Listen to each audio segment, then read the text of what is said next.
On va vous parler des trains du futur, ces trains qui vont circuler dans 3 ans sur des lignes aujourd'hui désaffectées, d'anciennes lignes de la SNCF, bien sûr. Alors avec nous, Julien Rat, vous êtes directeur des activités ferroviaires de l'Or Industrie, un Français toujours qui fabrique en France des trains notamment, concepteur donc de ces trains ultra légers et très économiques. Alors la question que j'ai envie de vous poser, c'est pourquoi la SNCF tout d'un coup veut relancer ces lignes en zone rurale ?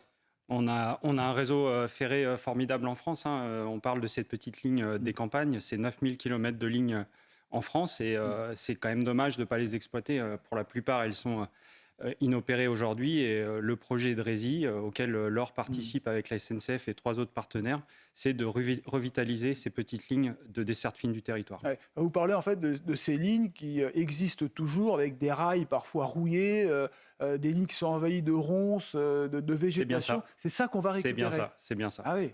Donc c'est sérieux comme projet. Alors vous êtes le concepteur du train que l'on voit aujourd'hui circuler. Ça c'est une maquette, mais il existe. Il existe. C'est un projet qui a vu le jour il y a 3 ans maintenant, et ça va devenir réellement réalité à partir de 2026 avec des premiers tours de roue qui auront lieu sur une ligne démonstratrice en Moselle.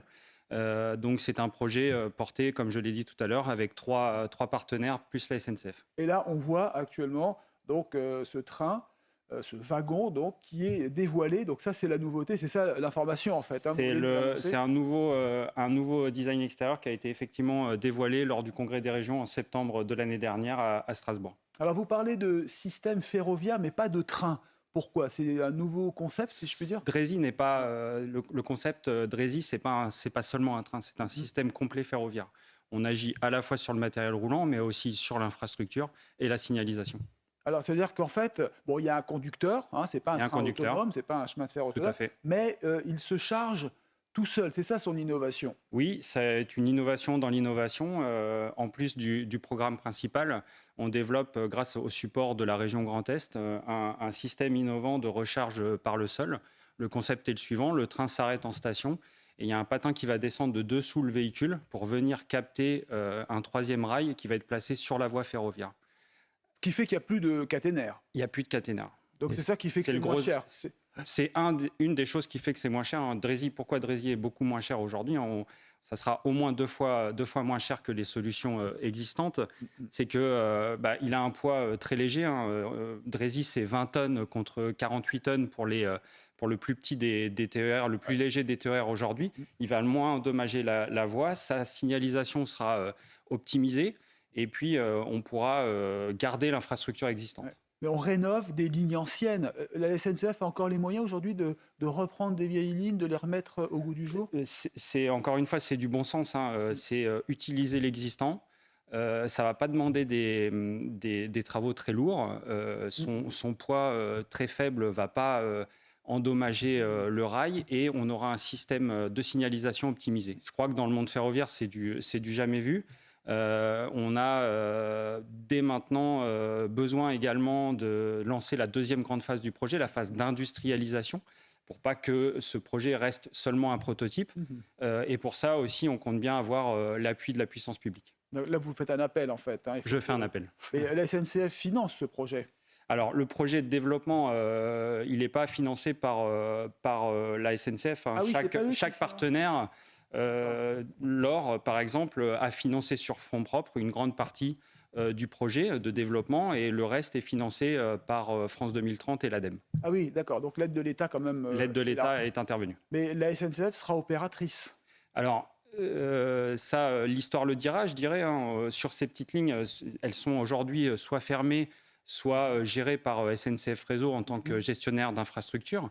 Demain, l'ouverture à la concurrence est une réalité. C'est important, vous voulez dire par là que ça peut être un étranger qui va gérer ces lignes. C'est un étranger ou un autre opérateur. Donc possible que ce soit... Donc chaque région devra choisir le modèle le plus adapté à son territoire. Cela signifie aussi que des petites villes qui étaient isolées, on avait retiré les lignes dans les années 60-70, elles vont revivre le retour du train.